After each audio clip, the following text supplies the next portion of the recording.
Listo, vamos a iniciar. Vamos a hacer en nombre del Padre, del Hijo, del Nombre del Espíritu Padre, del Santo. Hijo y del Amén. Espíritu Santo. Bueno, Amén. pues pidamos por la derrota de la guerra exterior e interior en cualquier parte de este mundo. Dios te salve María, llena eres de gracia, el Señor es contigo. Bendita eres entre todas las mujeres y bendito es el fruto de tu vientre Jesús. Santa María, Santa Madre de María, Dios, Madre de ruega Dios, por ruega nosotros por los Nosotros los pecadores, nosotros. pecadores, ahora y en la ahora hora y en Ahora, la hora de de nuestra nuestra muerte. muerte. Amén. Amén. Gloria al Padre, gloria al Hijo, gloria al Espíritu Santo, como era Como en era un en el principio, ahora principio, y es ahora y siempre, por los siempre, por los siglos de siglos los de los siglos. siglos. Amén. Amén. Ave María Purísima, sin pecado Pecado concebida. concebida. En nombre del Padre, del Hijo En y el del nombre del Espíritu Padre, y del Santo. Hijo y del Amén. Espíritu Santo. Amén. Bien, San Atanasio, una vez que ha expuesto, digamos, ¿no? Los errores paganos, los desvaríos, ¿no? De los paganos, da paso en la última parte de este texto a el conocimiento del Dios verdadero. Y esto también es importante porque en general los padres de la iglesia no solo se dedican, digamos, a criticar, más bien señalan, ¿no? Las desviaciones para que después se pueda, digamos, una vez despejado el camino, pasar, por así decirlo, a la exposición positiva, en este caso al anuncio de la verdad. Y en efecto es lo que va a hacer San Ignacio y lo va a hacer, perdón, San Atanasio, y lo va a hacer desde, por así decirlo, varios ángulos. Lo primero que menciona es que ya las doctrinas, ¿no? Que se han expuesto, dice, no son sino un error en la vida del ser humano. Es decir, es parte, pues, de este extravío humano. Por el contrario, el camino de la verdad centra su mirada en el Dios que existe en realidad.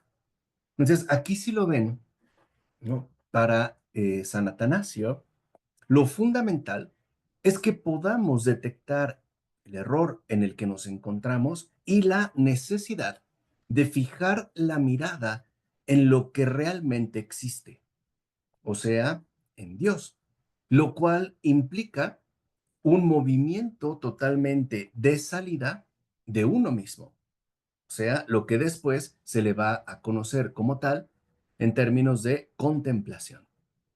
Contemplación es dirigir la mirada, es decir, toda mi atención a Dios y por ende no quedar atrapado en mí mismo, en mis limitaciones o, digamos, en mi inmediatez humana. Es ir más allá de mí. Por eso siempre la oración es un éxodo vivencial, porque en la oración uno sale de lo propio, uno sale de la propia tierra, o sea, de mi yo consolidado, de mi yo habitual, para, ¿no? Dirigirme hacia esa presencia divina que me convoca, ¿no? Es pasar de yo a él. Incluso en términos más inmediatos, es el paso del yo al tú, ¿no? Porque es, en último término, pues un paso, como se conoce, dialógico. Y lo primero que nos recuerda Atanasio es que Dios está por encima de todas las cosas.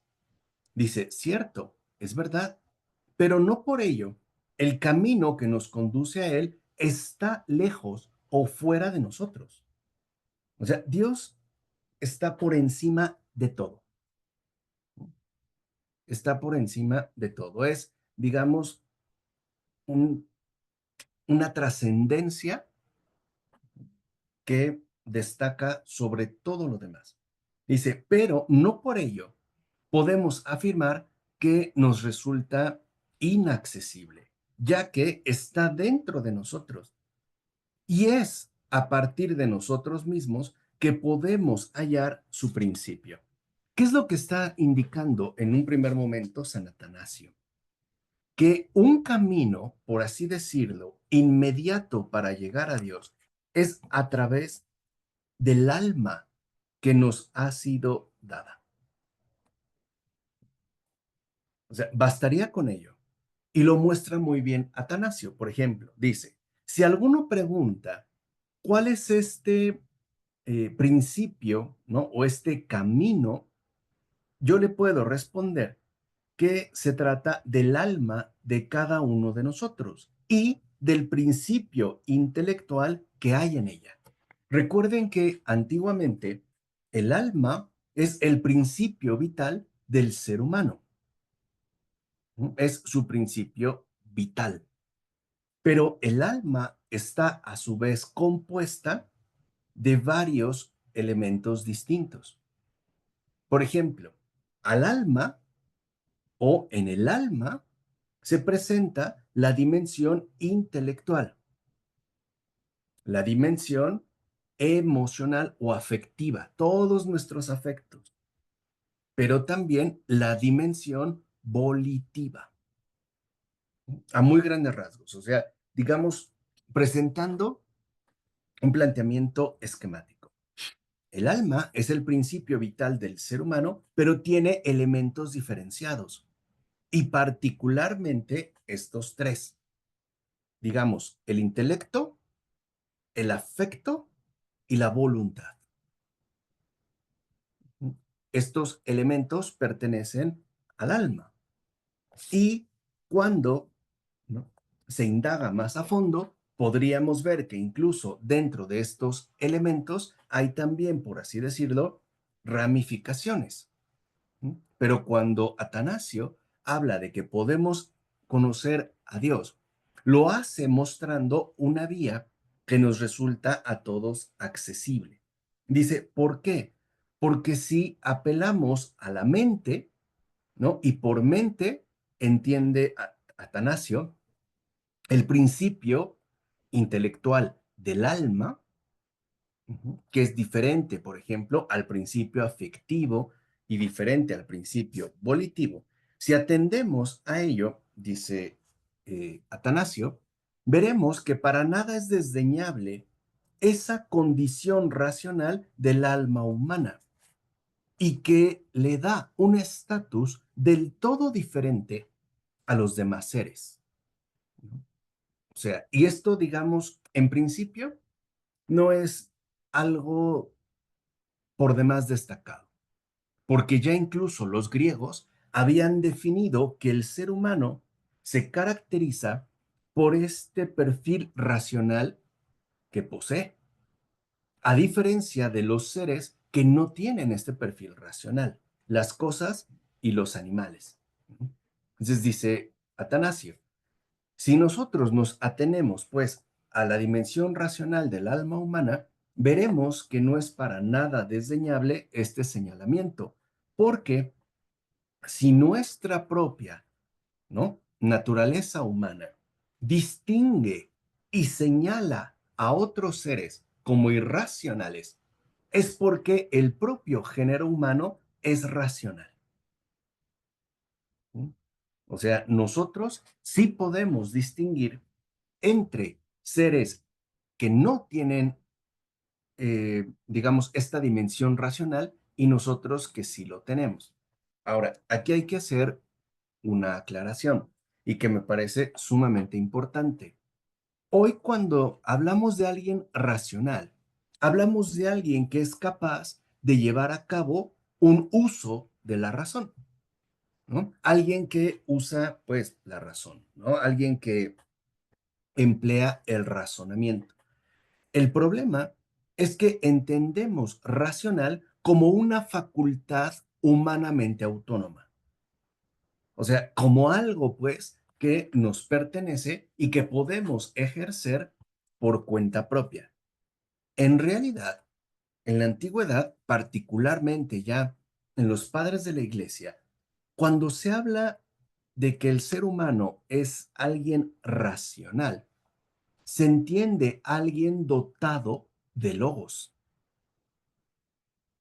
Y ahí está la clave.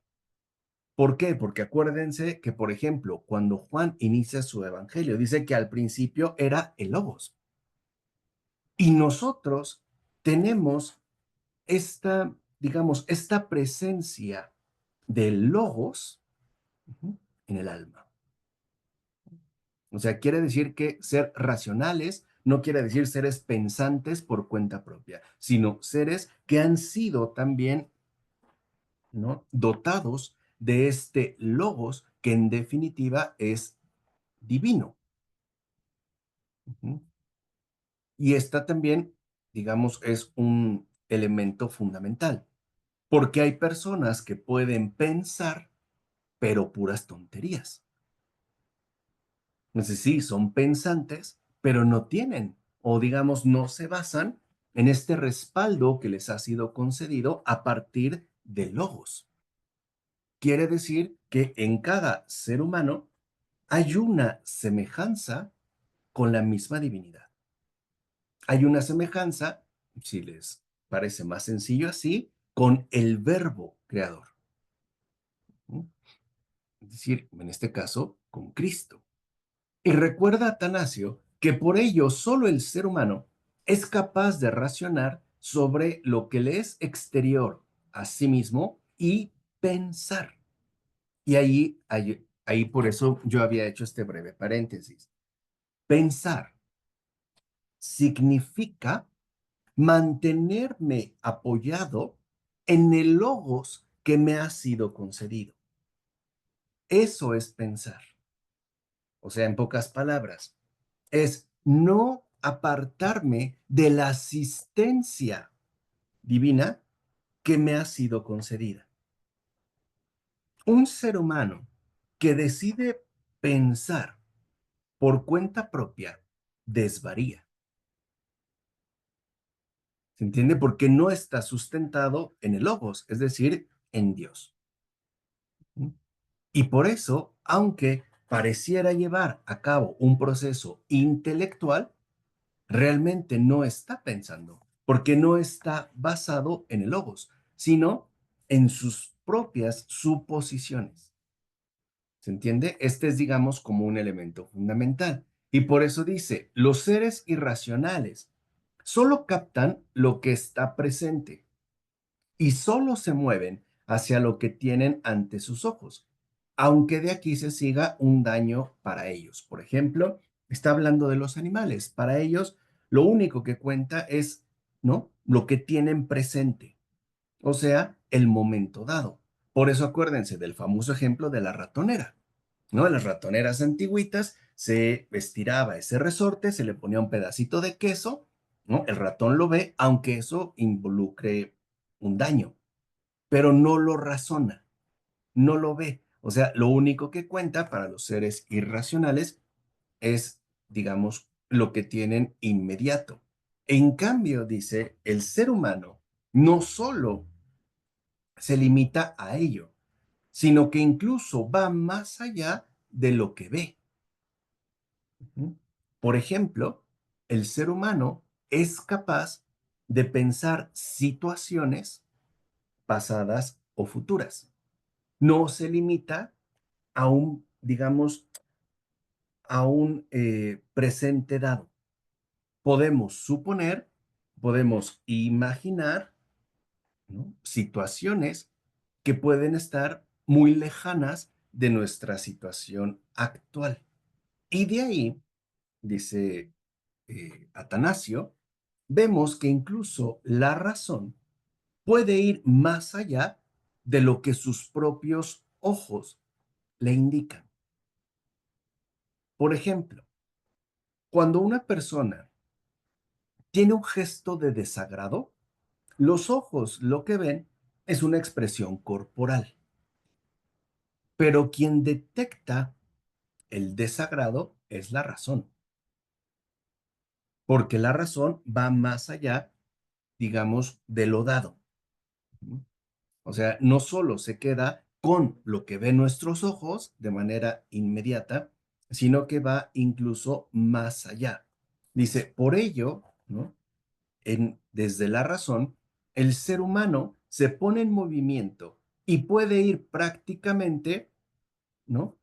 A muchos otros lugares. Por ejemplo, hay personas que piensan que están en una playa. Sí, por supuesto, Rocío, ¿no? Y se les nota, pero el ojo, digamos, no lo discierne. El que lo discierne es la razón. O piensen cuando hemos estado, quizá lamentablemente, en una situación incómoda.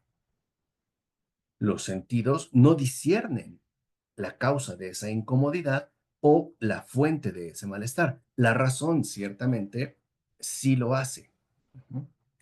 Dice, y ahí vemos cómo incluso esta capacidad que tenemos, ujú, nos permite ver de que nuestra propia razón es diferente de nuestros sentidos corporales.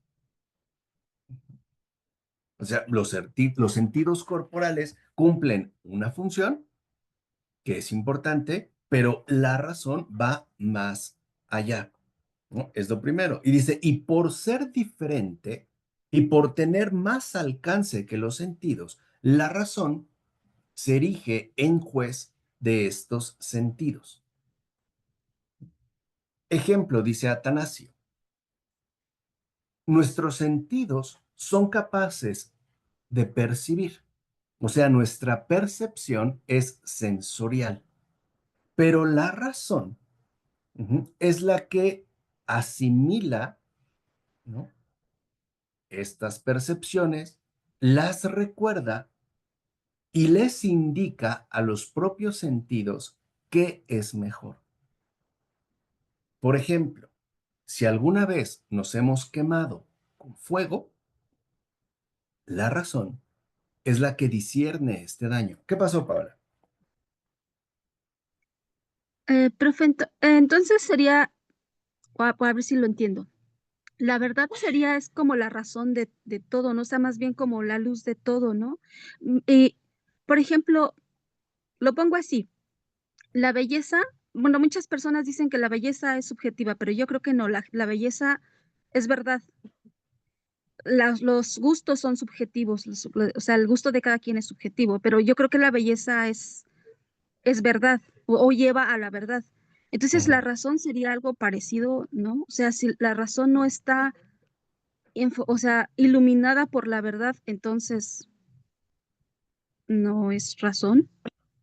Sí, o sea, si la razón no está sustentada en el logos, es decir, en lo que Dios nos ha concedido, entonces nuestra capacidad racional se transforma en delirio, ¿no? Aquí yo quiero poner un ejemplo, pues, contemporáneo para que se entienda lo que quiero decir, y al menos hasta este momento lo que está planteando Atanasio, o sea, para que se entienda, pues, ¿no?, su exposición.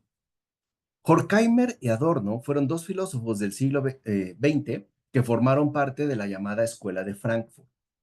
Y ellos decían que con los campos de concentración de Auschwitz, que era su referencia directa, se había puesto al descubierto lo que ellos llamaron razón instrumental, o sea, una racionalidad que estaba basada en un cálculo preciso para cometer el mayor daño con los menores recursos posibles. O sea, era una razón puesta al servicio de la barbarie. Por ejemplo, ¿no?, decía, si en principio los nazis mataban a una persona judía de un balazo, hicieron estudios y cálculos que implican el uso de razón para, ¿no?, concluir que era posible matar 3 personas con una sola bala, como juntando las cabezas de manera intercalada. Esa es la razón instrumental. O darles el mínimo necesario de alimento para que se mantengan, ¿no?, en el nivel mínimo de existencia biológica.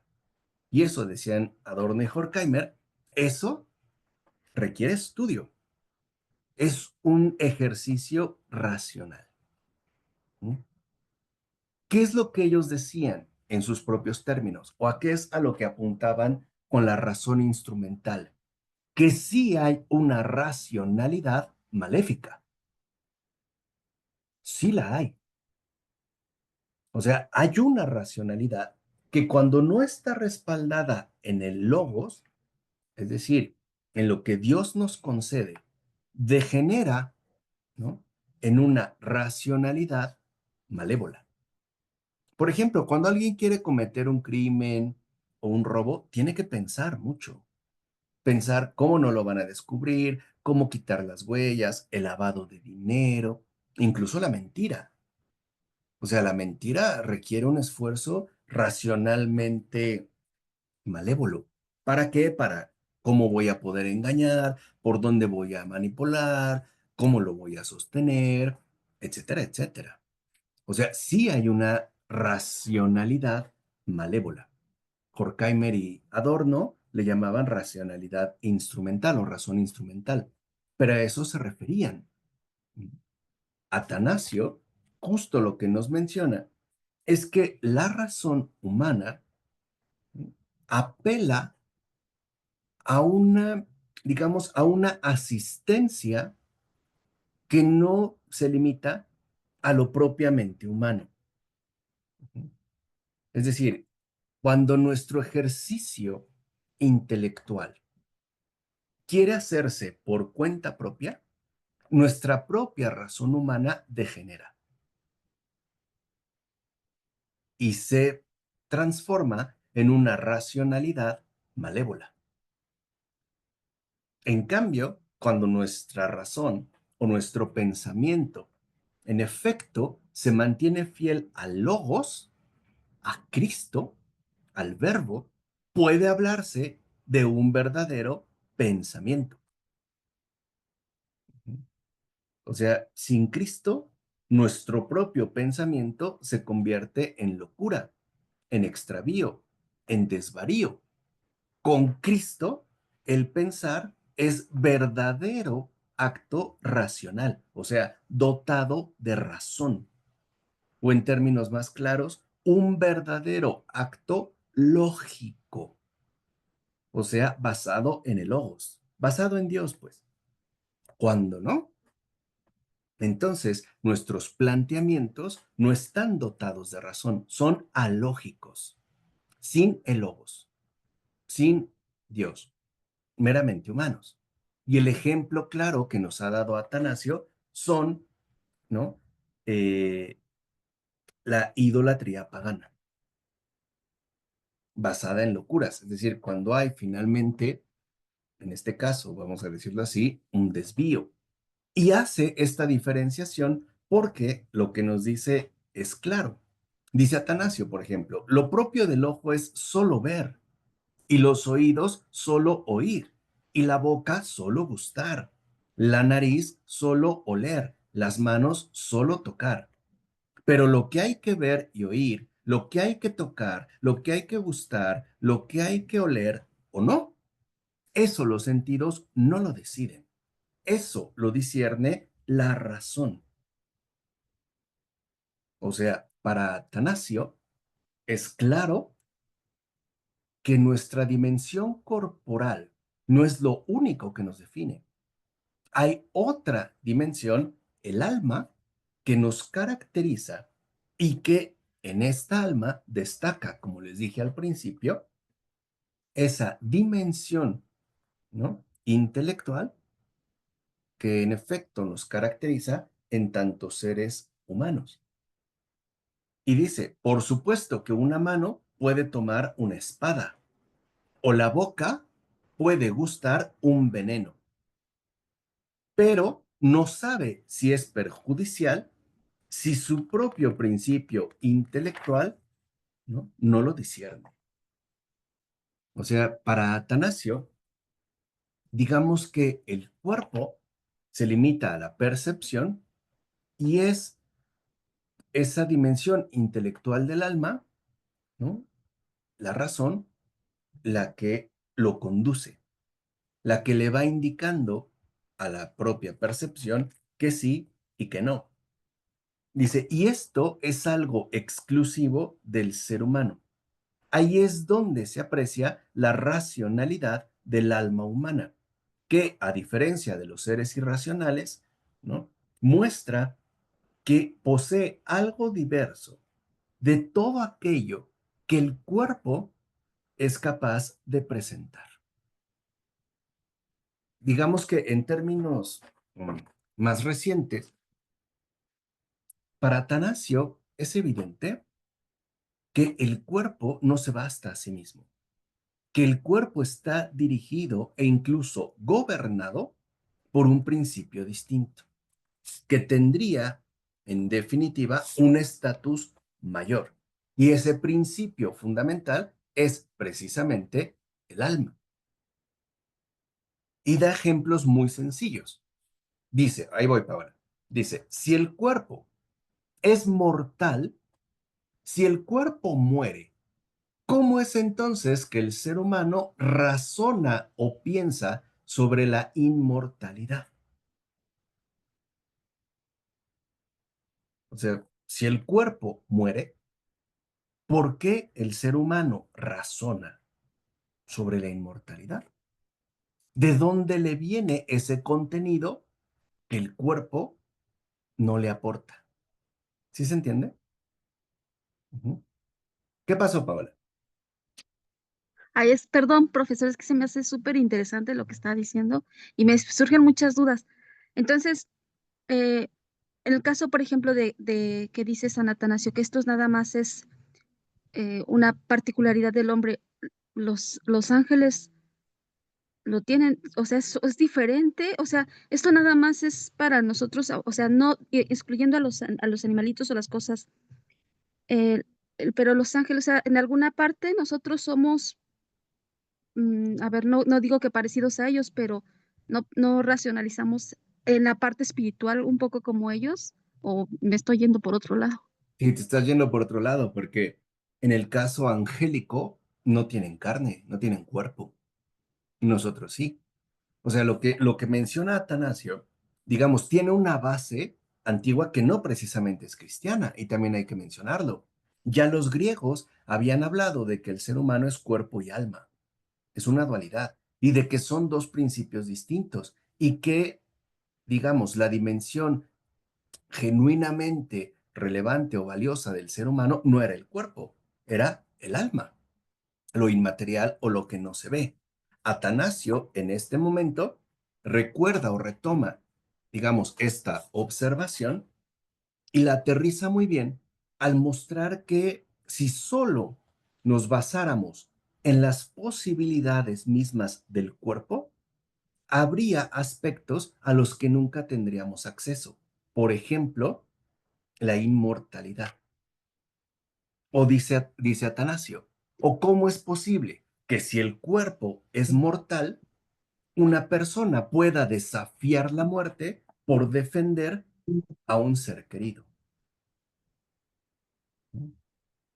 O sea, digamos que el cuerpo, en pocas palabras, no lo es todo.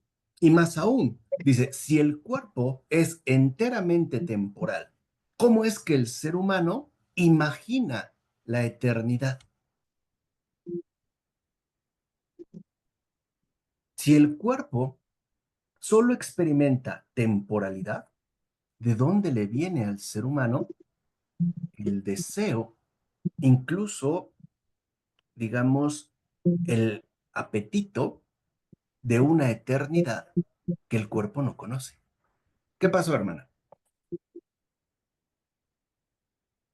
Me estaba acordando que por eso los santos de antes, los más antiguos, los santos desde San Francisco, Santa Clara, te hablo de mis fundadores, pero pues aparte los demás, para ellos lo más importante era, o como que no le daban la importancia al cuerpo, como tú dices aquí, como que le daban más importancia al alma, ¿no? A estar bien con Dios, el cuerpo, pues hacer penitencia, entre más ayuno mejor y entre más oración, pues súper mejor.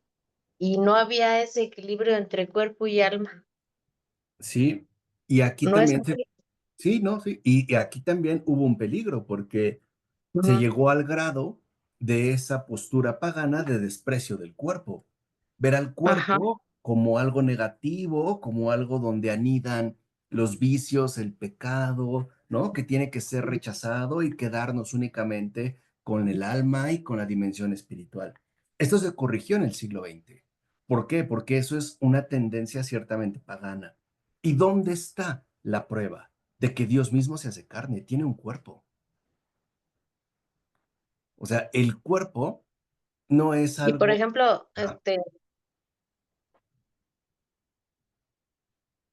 dime, hermano. no, decía yo, por ejemplo, yo lo veo en las hermanas mayores, que por ejemplo, yo cuando entré, sí era de mucha penitencia. Yo me acuerdo que yo cuando llegué hasta era gordita y llegué a pesar hasta 45 kilos, de que el ayuno en la mañana, todo, o sea que casi yo ahorita viendo ahorita al pasado, casi todos los días era Cuaresma. Y yo digo, pero es que esa formación ya la traían desde que llegaron las primeras capuchinas acá en México, que así les inculcaron, y pues así, y Ujú. pues enfermas y enfermas porque no comían, porque no se alimentaban, porque no descansaban, pero para ellas eso es una vida de santidad. Y yo no Exactamente. lo Y nunca no, lo entendí. no. ¿Por qué? Porque no es lo cristiano. O sea, es lo que les digo, tiene una raíz pagana donde al final sí hay un desprecio por el cuerpo. Aquí, Atanasio, ojo, no está despreciando el cuerpo, está exponiendo su propia limitación. Atanasio es claro y lo dice, a ver, el cuerpo humano es mortal y temporal. El cuerpo muere, el cuerpo envejece. ¿De dónde le viene al ser humano la idea o el razonamiento de la inmortalidad y de la eternidad? Dice, esas ideas, esos razonamientos, solo le pueden provenir de un principio distinto a lo que aporta el cuerpo. Porque para el cuerpo solo cuenta lo temporal y lo mortal, porque eso es lo que vive. Todos envejecemos, todos morimos. ¿De dónde viene? Entonces se pregunta Atanasio, ¿de dónde vienen esos razonamientos o esa, digamos, ese ejercicio intelectual en torno, por ejemplo, a la inmortalidad o a la eternidad? Algo, dice Atanasio, totalmente contrario a la naturaleza del cuerpo. Ujú. Y con ello, lo que quiere destacar Atanasio es que tenemos un principio también diferente al corporal. O sea, no solo es lo que el cuerpo indica, tenemos sugerencias de realidades que el cuerpo no experimenta. ¿Qué pasó, Paul? Y a lo mejor va a sonar muy tonto, pero entonces si solo fuéramos cuerpo, seríamos como un animalito más. Exactamente. Que solamente nos quedaríamos, ¿no? Digamos, en las indicaciones que el cuerpo sugiere. Pero nosotros, dice Atanasio, tenemos un principio diferente que nos señala cosas distintas a las que el cuerpo nos puede proporcionar. Proporcionar, por ejemplo, la inmortalidad y la eternidad. Además, dice Atanasio, ¿cómo es posible que si el ojo sirve por naturaleza para ver y el oído para oír, unas cosas se rechacen y otras se acepten? O sea, en esto radica la diferencia fundamental entre el ser humano y todos los demás seres animados. Por ejemplo, dice Atanasio, y va por lo que mencionabas tú, Paola, dice Atanasio, demás seres animados, por ejemplo, los animales, no pueden resistirse al instinto que gobierna sus sentidos, mientras que el ser humano sí puede contrariar incluso sus sentidos. Por ejemplo, aunque el ojo quiera ver algo, su alma lo hace capaz de impedírselo.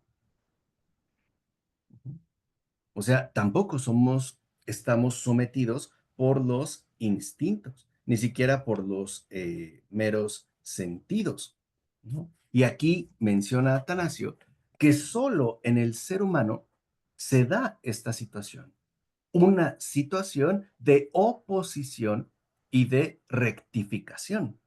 Por ejemplo, hay veces en las que a lo mejor quiero extender mi mano para tomar una fruta, robarme un alimento, y no obstante, retracto mi mano para no hacerlo. Lo que dice Atanasio es que en esos casos el alma es la que decidió, gracias a su capacidad racional, no el cuerpo. Si por el cuerpo hubiera sido, el cuerpo no se detiene. El cuerpo ciertamente haría lo que quisiera y no obstante no puede. Por ejemplo, a veces hemos querido, ¿no? Caminar hacia alguien para reclamarle o golpearle y de repente nos detenemos. Frenamos los pies, por poner un caso, digamos, muy básico, dice Atanasio. Quien consiguió ese freno es el alma. El alma gobierna. El alma, digamos, eh, perfecciona la tendencia natural del cuerpo. Por ejemplo, dice Atanasio, ¿quién es el que priva al ojo de ver? ¿O quién es el que impide al oído el oír? O sea, ¿quién le impide al cuerpo su función natural? ¿O quién previene a la mano de que se retracte de lo que pretende? ¿Quién actúa en contra, pues, de las tendencias naturales del cuerpo? O cómo podría, ¿no? Dice Atanasio, el propio cuerpo humano abstenerse de sus propias tendencias y seguir decisiones que provienen de otro. Dice, eso otro es el alma. Dice, eso nos demuestra la existencia del alma y en particular de esa alma racional dotada de razón que gobierna el cuerpo. ¿Se entiende? O sea, para Atanasio, la demostración del alma no involucra abstracciones, sino poner atención a cómo se da nuestra propia situación de vida humanamente dada. ¿Se entiende? O sea, el alma se manifiesta como aquello que literalmente contraría las tendencias del cuerpo. Y por si fuera poco, dice Atanasio, podemos saber que el alma es inmortal por naturaleza. Ojo, ¿eh? Es inmortal por naturaleza, pues si el alma es diferente al cuerpo y el cuerpo es mortal por naturaleza, es necesario que el alma sea del todo distinta al cuerpo. O sea, si el cuerpo es mortal, el alma es inmortal. ¿Por qué? Porque como ya lo mencionó, se tratarían de dos principios distintos. Y esto implica, como dice Atanasio, que no es el alma la que muere, sino el cuerpo. Nos pueden parecer, digamos, hoy en día quizá, ideas simples, pero créanme que no lo son. Porque para el cristiano, efectivamente, ¿no? El alma es aquello que no muere y que está llamada a la vida eterna. Recuerden que vida eterna significa ser Dios, pero no a solas, sino con su cuerpo. Y eso solo ocurrirá hasta el último día, o sea, en la resurrección de los muertos. ¿Qué pasó, hermana? Me estoy acordando que dicen que cuando uno se muere, queda solamente el cuerpo allí pues ya en la caja, ¿no? Pero el Ujú. alma es la que se eleva, la que se va, ¿Sí? y el cuerpo ya nada más no es nada, dicen, ya nada más el cuerpo, Ujú. pero pues el alma es la que se fue. Y esta ida o esta ausencia del alma es lo que nos permite distinguir humanamente muy bien entre un cuerpo, entiéndase vivo, y un cadáver. Eso es lo que marca la diferencia. Si ustedes han visto, o incluso mejor aún tocado, un cadáver, saben bien que se trata de algo completamente extraño. El frío del cadáver es un frío no de hielo, es un frío del todo distinto, es un frío de muerte. Y dice Atanasio, cuando un cuerpo se mueve, voy Elizabeth, decimos que es porque está vivo. En cambio, cuando no se mueve, está muerto. El alma también tiene su movimiento y el movimiento del alma se llama vida. Nosotros hoy diríamos vitalidad. ¿Qué pasó, Elizabeth? No, profesor, qué clase tan interesante. Eh, Quería preguntar, ¿podríamos decir que alma y razón son semejantes, ya que la razón, siempre y cuando la razón esté dotado de logos? Dotado de logos. A ver, la razón dotada de logos es una parte del alma, una dimensión del alma. Porque les dije, en el alma hay como tres ejes principales. El alma intelectual, el alma Emocional. afectiva y el alma volitiva. Las tres. Lo que muestra Atanasio es que ya en tantos seres humanos experimentamos un principio diferente, ¿no?, a lo que el puro cuerpo nos podría ofrecer. Esto es, digamos, lo que marcaría ciertamente la diferencia. O sea, Atanasio nos recuerda que si ponemos atención, podremos ver cómo el cuerpo es conducido, es rectificado y es literalmente sometido por un principio diferente. Ese principio diferente es el alma. Como el ejemplo que les puse, ¿no? Voltear la mirada, frenar la lengua, retractar la mano, etcétera. Y para responder lo que dice Hilda, ¿y el espíritu qué sucede? El espíritu en el ser humano es aquello que conjuga estos dos mundos absolutamente distintos. El espíritu es lo que permite que el ser humano sea carnal y animado con alma, con cuerpo y con alma al mismo tiempo. Es lo que produce el milagro. Además de que es el espíritu lo que nos abre literalmente a la presencia de Dios.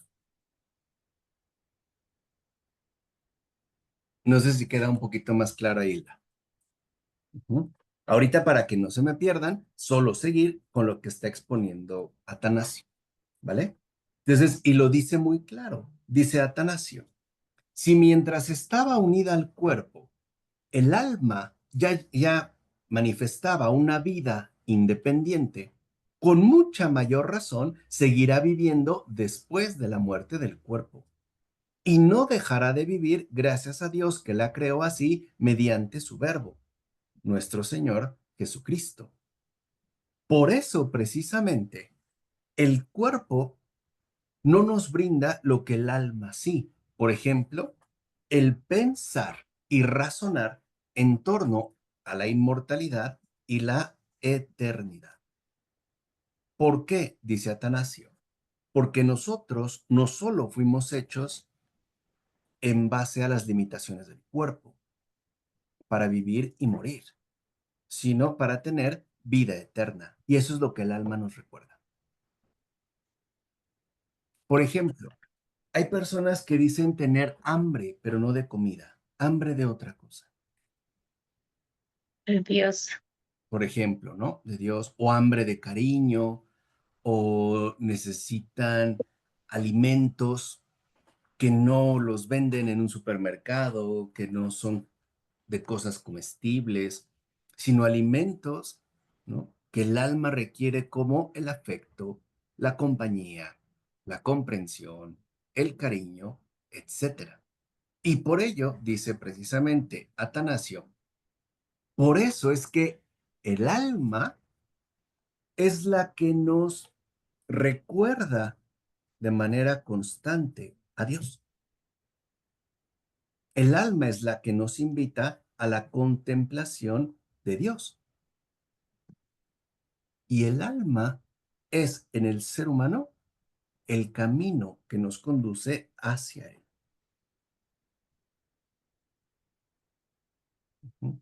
O sea, el alma sujeta al cuerpo, ¿no? Lo limita, lo somete, y lo somete no como una tiranía, sino para que el ser humano no pierda de vista lo más importante de todo, la relación con Dios.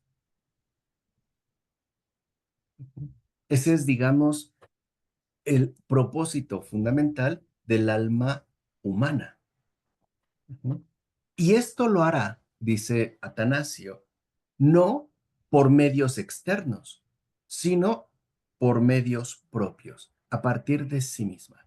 Y aquí quiero hacer un breve paréntesis. Una de las máximas principales de la antigua Grecia era una famosa inscripción que se encontraba a la entrada de un famoso templo, que era el templo de Delfos, y era la famosa expresión, conócete a ti mismo. Si uno entiende lo que está diciendo Atanasio, entendemos por qué aparecía esa frase, porque conocerse a uno mismo es interiorizar hasta este principio vital que me caracteriza en tanto alma y por ende conocerme a mí mismo es llegar a Dios. ¿Entiendes? O sea, si uno realmente se conoce, conoce a Dios. Era una forma de decirle a los antiguos griegos, vuelve a Dios. En su lenguaje era, conócete a ti mismo. Pero si realmente profundizamos en el alma, dice Atanasio, veremos cómo es el alma el camino que nos conduce al conocimiento de Dios. Por eso le dice a los paganos. Entonces, ¿por qué, si se han apartado de Dios, por qué no vuelven a refugiarse de nuevo en Él? O sea, ¿por qué no se toman en serio esa dimensión racional que poseemos y se dan cuenta, ¿no?, de que su desvío sí puede ser remediado? Dice, porque así como rechazaron con su mente a Dios y se inventaron unos dioses que no existen, pueden subir con la mente de su alma hasta Dios y volverse de nuevo a Él. O sea, aquí habría, digamos, una especie de recapacitación, una especie de reorientación fundamental del ser humano. Dice, y esto les es posible si renuncian a esa suciedad de todos los deseos con los que se revistieron y si se lavan hasta que depongan toda añadidura extraña al alma. Es decir, si limpian su alma. ¿De qué? De los deseos y apetencias, o sea, pasiones que la enferman. Esa sería precisamente la purificación en un primer momento. Dice, de manera que entonces puedan contemplar al verbo del Padre, a cuya imagen fueron creados en el principio. O sea que nosotros fuimos creados para contemplar a Dios. Para eso fuimos creados. Y así fue. Acuérdense que Adán y Eva veían y convivían con Dios de manera ordinaria. Para eso fueron creados. El ser humano fue creado para la contemplación de Dios, o sea, para la convivencia ordinaria con Él.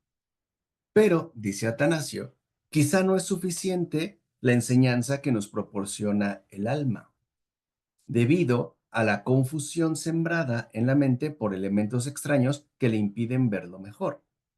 En ese caso, podemos llegar al conocimiento de Dios partiendo de las cosas visibles.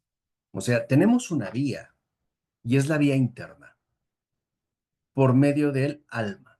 Ahora entienden, dicho sea de paso, por qué en el mundo moderno se quitó la referencia al alma. porque olvidar el alma es anular uno de los accesos a Dios. Por eso. Por eso en el mundo contemporáneo no se habla de alma. Porque tomarse en serio el alma es llegar a Dios. Por eso no se habla de alma. ¿Vale? ¿Ahora la entienden? Ahora dice Atanasio, si esto no es suficiente, busquemos otra vía. Y esta vía puede encontrarse en las cosas visibles, porque la propia creación señala y proclama a su dueño y creador en esa especie de letras que le caracterizan. Fíjense, esto es muy hermoso. Para San Atanasio, la creación entera es una especie de escritura que muestra a su creador. Y estas letras, como dice Atanasio, son su orden y su armonía. Y eso es lo que en efecto, por ejemplo, a los filósofos paganos les impactaba. El orden del cosmos, del universo, su armonía, ¿no? Que veían que no era algo caótico, sino algo que tenía un funcionamiento perfecto, algo que literalmente causaba admiración y asombro. Y dice Atanasio, ¿y por qué? Porque Dios es increado. Y por eso ordenó Dios la creación mediante su verbo, ya que si Dios es invisible, no creado por naturaleza, los seres humanos pudieran acceder a Él por medio de las cosas visibles. O sea, el alma se nos dio para contemplarlo a Él y la creación también. También ciertamente la creación. Y nosotros, como humanos que tenemos cuerpo, necesitamos, para llegar al invisible, necesitamos lo visible. Necesitamos ciertamente lo visible. Dice, podemos entonces también conocer a Dios a partir del orden mismo del universo, que es el orden que le ha dado su propio hacedor, su creador, aunque no le podamos contemplar con los ojos del cuerpo. Pero sí intuimos que tiene que haber algo más. Es decir, que esta creación es tan especial, tan destacada, que tiene que haber alguien detrás de todo esto. O sea, no puede ser una simple casualidad. Y por eso, dice San Atanasio, Dios dispuso la creación de tal manera que, aunque Él es invisible por naturaleza, puede ser conocido a través de sus obras, o sea, a través de su creación. Y esa es la segunda vía. Y así hay quienes lo han hecho. Por ejemplo, hay personas que quizá no lo han hecho por vía interior, pero sí por vía exterior. Hay personas o hay científicos que se han convertido porque han reconocido en el estudio mismo del universo que tiene que haber una inteligencia especial o un arquitecto de todo esto, que no puede ser una simple casualidad, porque no hay nada azaroso. Todo está debidamente ordenado y todo revela, digamos, un misterio, o sea, la obra de Dios. Dice, y lo mismo que el cuerpo. En la creación vemos que los elementos que por naturaleza son contrarios, a pesar de todo permanecen unidos y mantienen una armonía concorde. Por ejemplo, ¿qué tiene que ver el agua y la tierra como elementos? Nada. Son completamente diferentes. ¿Y cómo se ven en una playa? Pensémoslo en términos de arena y agua. Dos elementos tan distintos, ¿no? Conjugados en una verdadera concordia. Dice, ¿quién no va a pensar al verlos que el que los ha unido, los ha armonizado, está por encima de ellos. ¿Se entiende? O los árboles y los animales en un bosque. Dice, ¿quién no va a pensar, quién no va a suponer que hay alguien que los ha ordenado de esta manera, a pesar de que sean enteramente contrarios? Porque si ponemos atención, dice San Atanasio, vemos que estos elementos son discordantes y por naturaleza son opuestos. Y que de hecho por sí mismos no se habrían combinado, sino que hubieran competido. La tierra hubiera querido que todo sea tierra, o el agua que todo sea agua. No obstante, el que los unió, su Señor y Creador, ¿sí?, le obedecen y se someten obedientes a sus indicaciones. Por ejemplo, esa parte, ¿no? Tan bella donde dice el Señor al mar, hasta aquí llegarás. Dice, no vemos conflicto. Piensen en un árbol, como ahorita el trasfondo que tengo. Si solo pensáramos en el árbol como partes separadas, o bien el árbol mismo quisiera ser solo tronco, o solo rama, o solo hoja. Incluso en una rama las hojas competirían entre sí, y no lo hacen. Se integran, se incorporan, colaboran, a pesar de que una hoja no tiene nada que ver con un tronco. ¿O sí? ¿No? Ni siquiera las raíces. Cada cosa cumple adecuadamente su función. Dice, y así en la creación podemos contemplar que el Señor los unió, a pesar de ser discordantes, y que es gracias a Él que mantienen una armonía mutua, porque a pesar de tener naturalezas tan diferentes, se comportan amistosamente por voluntad del que los gobierna. ¿Qué quiere decir? Que en Dios no hay uniformidad. No todo es tronco, no todo es hoja, no todo es agua. En Dios hay unidad a partir de las diferencias.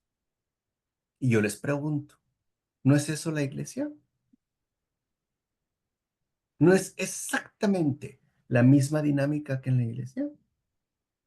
¿No en la iglesia Dios ha construido una unidad a partir de diferencias o discordancias? ¿No es ese su gran milagro diario?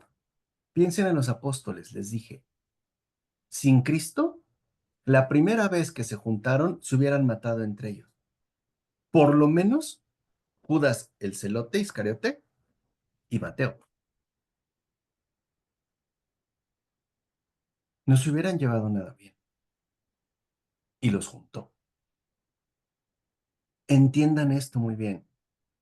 La iglesia no está basada en una uniformidad de identidad. Para Dios no vale el todos iguales. Para Dios solo vale el todos juntos. La comunión, la integración de las diferencias. Así es su creación. Así somos nosotros. ¿Qué tiene que ver el cuerpo con el alma? O es más, hagamos una pregunta del todo sincera. ¿Qué carajo tiene que ver un hombre con una mujer? Somos enteramente distintos. No tenemos nada que ver. ¿Y no estamos llamados a ser una misma carne? A veces yo veo a mi esposa de verdad y digo, ¿y tú y yo qué? O sea, ¿qué? Es un milagro. Es un milagro. Y eso es justo lo que está mencionando San Atanasio. Dice, y es que si esta combinación única no lo hubiera producido un orden superior, ¿cómo se habrían mezclado, por ejemplo, lo pesado y lo ligero, lo seco y lo húmedo, lo circular y lo recto, el fuego con el frío o el mar con la tierra, el sol con la luna, las estrellas con el cielo, el aire con las nubes, si son tan diferentes entre sí? Entonces, no lo olviden, para Dios, todos iguales no funciona, no es así. Nunca lo ha querido, nunca lo ha querido. Lo que Él quiere es la integración en unidad de las diferencias. Esto sí, no es una cuestión de identidad, es una cuestión de comunión. Ahora dice Atanasio, no vayamos más lejos. ¿Y la noche? ¿Por qué la noche cede ante el día? ¿Por qué la luna se opaca ante el sol y el sol ante la luna? ¿Acaso vemos conflicto? ¿Acaso vemos que la noche se empeña en perdurar? ¿Qué acaso la noche no da paso al día y el día a la noche? ¿Y no vemos lo mismo en las estaciones? ¿O acaso una semilla se aferra a ser semilla? ¿Qué acaso no da paso a algo diferente? Ese es el orden de la creación. Sin eso, como dice San Atanasio, no habría más que desorden. Porque si cada elemento se empeñara en sí mismo, lo único que veríamos sería lucha. Y entonces o todo se destruiría o solo quedaría un elemento vencedor. ¿Y qué mundo sería ese? Pregunta Atanasio, donde solo hubiera sol, o solo luna, o solo agua, o solo tierra, o solo noche, o que siempre fuera de día. ¿Qué ganaríamos si solo hubiera mar o si la tierra estuviera sin agua y sin las demás partes de la creación? ¿Cómo habría aparecido el ser humano sobre la tierra o cualquier clase de animal si los elementos disputaran entre sí y solo uno resultara vencedor? ¿Qué acaso no la consistencia de la creación entera depende de la integración y la conjunción que Dios ha establecido? Y esto también, ya con esto terminamos, el día de hoy se nos ha olvidado. Todo lo creado es un milagro. Es un milagro, ¿eh? Porque si ponemos atención, veremos cómo cada cosa, siendo tan diferente, está amistosamente integrada en un conjunto, sin conflicto. La flor no se aferra a ser flor, muere para dar paso al fruto. Incluso en nosotros mismos, la niñez, salvo Peter Pan, ¿no? Da paso a la adolescencia a la adultez a la vejez a la decrepitud. No se aferran, conviven. ¿Cómo lo logran? Por un milagro. Por eso, fíjense, dice Atanasio, podemos llegar a Dios vía el alma, vía la creación. Pero pretexto no tenemos. No tendríamos excusa para decir que Dios no existe, a menos que me aferre a negarlo. Eso sí, puedo negar a Dios y quedarme con lo mío, pero basta con que pongamos un poquito de atención y veremos que esta creación es un milagro. Y además es un milagro patente. ¿De acuerdo? ¿Preguntas, dudas, comentarios? Paola. Se me ha hecho preciosa la clase y me deja un montón de preguntas en el aspecto, por ejemplo, de por el pecado, lo absurdo que suena la teoría de la evolución de Darwin, eh, inclusive pensar en, ¿cómo se llama? En Pilato y ante Jesús. Son un montón de cosas que me vienen a la cabeza respecto a la clase, o sea, a lo que acaba de mencionar. Y parece algo tan sencillo, o sea, parece algo tan lógico o algo tan simple y a la vez tan, am, ¿cómo puedo decir? Ah, o sea, que abarca tantísimas cosas. De verdad que me ha gustado mucho esta clase y creo que el tiempo para esta clase ha sido pequeño, pero siento igual que pues tampoco podemos llenarnos de tanta información porque nos cuesta trabajo procesarla. Le doy muchas gracias a Dios, profesor, porque usted está haciendo, yo creo, algo así como pequeños teólogos cuando nos hacemos todas estas preguntas y aparte, pues también la formación la que nos está dando. A veces pienso que usted debería de estar en el Vaticano, no sé, con grandes filósofos, con personas que de verdad, o sea, usted, como dijo hace rato usted, ¿qué tenemos que ver? ¿Qué tiene usted que ver con esa inteligencia que Dios le dio con un burrito como yo? O sea, nada. Pero la verdad le agradezco mucho a Dios y obviamente a usted el trabajo y lo que hace porque para mí es una maravilla, es precioso, de verdad precioso lo que Dios hace, pero también precioso el poderlo, el entenderlo o revelarlo a través de sus clases, profesor. Muchas gracias. Gracias, Paola. Y ese es justamente el objetivo, ¿no? Que veamos en el propio caso de Atanasio lo que significa usar la razón. Ahí es cuando tú hablabas de luz, Paula. Usar la razón es no rechazar la luz que me concede para ver las cosas como son, es decir, a la luz de la verdad. Y ahí donde emerge, donde aparece la luz de la verdad, también destaca la belleza y la bondad de lo creado y hecho por el creador. Por eso es que se va a hablar durante la Edad Media de los trascendentales, ¿no? La verdad, la bondad y la belleza. Y hay quienes agregaron un cuarto trascendental, la unidad de los tres, ¿no? Porque ahí donde haya verdad, ahí hay belleza, ahí hay bondad. Y por cualquier camino. Lo único que nos dice Atanasio es, por eso es tan importante que nosotros no reneguemos de la asistencia de Dios, incluso en el pensamiento. Yo una vez lo dije en una clase hace muchos años, que una de las cosas que necesitábamos también era una conversión del pensamiento, porque a veces pensamos que todo se limita al obrar y a la dimensión moral, y no es así. El intelecto también tiene que ser bautizado, también tiene que ser inundado, asistido por el Espíritu Santo.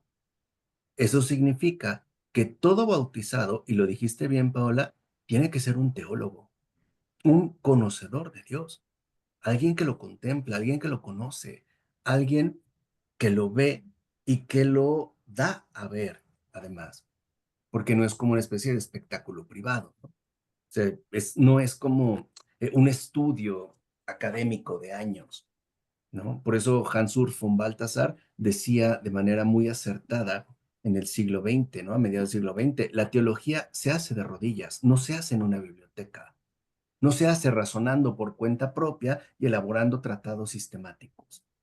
La teología es abrirme a la luz que Dios me concede.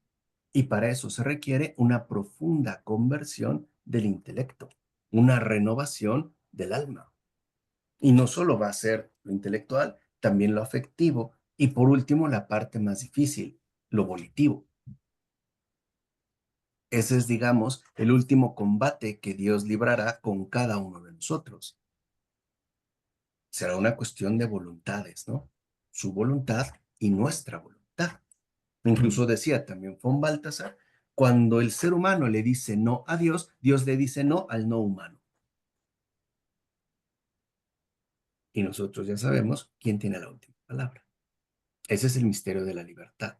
Pero aquí lo que sí me gustaría que hiciéramos esta semana es ver las cosas desde esta contemplación, o sea, ver qué extraña es la creación, que no es un producto mecánico irrelevante, que no es algo ordinario, que literalmente es algo extraordinario. ¿Cómo pueden convivir tan pacíficamente los árboles, con el pasto, con el viento, con las nubes, con el sol, con las sombras, ¿no? Y dejarse tocar por el misterio mismo de la creación. Ujú. Porque esa también nos va a llevar a una sincera alabanza del Creador y Señor de todas las cosas, ¿vale? Así que abrir los ojos. Pues que estén muy bien, qué gusto que estén por aquí. El día de mañana les envío la grabación. Qué gusto, un gran abrazo y bendiciones para ti, Elizabeth, Hilda, Clara Basto, Marisol, hermana Rocío, Paola, Gerd, Clara González. Para todos ustedes, una linda noche. Muchas bendiciones, que estén muy bien y nos vemos la próxima semana. Bueno, profesor, muchas gracias, que descanse. ¿Vale? Cuídense y que pasen buena noche. Gracias. Gracias, Buenas profesor, que noches. descansen todos. Buenas noches, gracias. Bye. Buenas noches. Buenas noches. Gracias, profe.